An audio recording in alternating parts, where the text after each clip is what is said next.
부디 너무 멀리 보지 마시고 당장 내가 감당할 수 있는 만큼만 해보자. 일단 내용을 좀 정리해볼까? 정리하니까 정말 궁금해. 이게 정말 직장 내 괴롭힘이 맞을까? 전문가를 찾아가서 상담을 한번 받아보고 상담 받아보니까 진짜 이거 괴롭힘이라고 하네? 그러면 신고를 해볼까? 이렇게 넘어가야 된다는 거죠.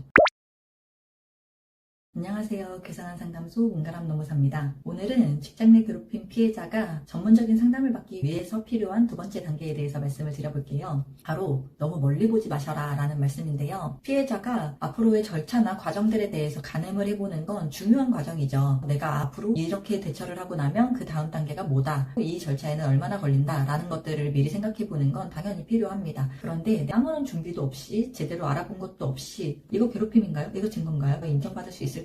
인정이 안 되면 어떡하죠? 가해자 징계 나올까요? 가해자가 징계를 받아들이지 않으면 어떡하죠? 상담을 받으시는 분들은 당장 상황이 명쾌해지길 바라세요. 빨리 벗어나고 싶고 당연히 그 상황이 힘드니까 너무너무 공감 가고 이해는 되는데, 이런 질문들에 대한 정확한 답변을 얻고 싶다라고 하시면 일단 하나씩 해보시라는 말씀을 드립니다. 그렇게 너무 멀리부터 보고 시작을 하시게 되면 사실 불필요한 질문들을 주고받게 되고 시간 순서에 오류가 생기는 거죠. 일단 사건에 대해서 정확하게 이해를 하고, 그리고 이 사건에 대한 정확한 판단을 하고 그 뒤에 벌어질 일들을 걱정하시는 건 당연히 유의미할 수 있는데, 상사가 나 괴롭히는 것 같아, 너무 힘들어, 여기에서 그냥 상사가 갑자기 징계를 받고 불복하는 그런 상황까지 넘어가는 거예요. 앞에 단계들을 정확하게 잘 거쳐야 된다. 일단 하나하나 시작해봤으면 좋겠어요. 직장 내 괴롭힘 사건의 대응이 산 정상을 오르는 일이라고 생각한다면, 내가 침대에 누워있어, 소파에 누워서 유튜브를 보고 있는데 갑자기 누가 일어나서 산 정상을 찍고 와 라고 시켜요. 그러면 당장 몸을 털고 일어날 수 있을까요? 앞에 오르막길이 있으면 어떡하지? 너무 가파르면 어떡하지? 지름길이면 어떡하지? 절벽이면 어떡하지? 정상까지 내가 갈 수 있을까? 계속 꼬리를 물다 보면 가장 높은 정상만 보이시는 거예요. 가장 힘들고 가장 고된 길만 보시면서 지레 겉밖에 먹을 수가 없어요. 너무 짐 빠지고 출발하기도 힘들지 않을까요? 사람은 관성이라는 게 있잖아요. 내가 해오던 대로, 마음이 덜 불편한 대로 하고 싶을 텐데, 일단 소파에서 일어나 보자. 그럼 소파에서 일어나서 배고프니까 밥이라도 좀 챙겨 먹을까? 이제 에너지가 나니까 그럼 산책이라도 좀 해볼까? 나왔는데 막상 날씨가 너무 좋네. 관악산이나 북한산 같은 좋은 산 한번 갔다 와보자 라는 마음을 먹기가 훨씬 더 수월해지지 않을까요? 그래서 저는 소파에서 일어나지도 않고 지레 포기하시는 그런 분들이 되지는 않으셨으면 해서 한 걸음 한 걸음 내딛어 보셨으면 하는 말씀을 드리고요. 그 자리에서 부디 너무 멀리 보지 마시고 당장 내가 감당할 수 있는 만큼만 해보자.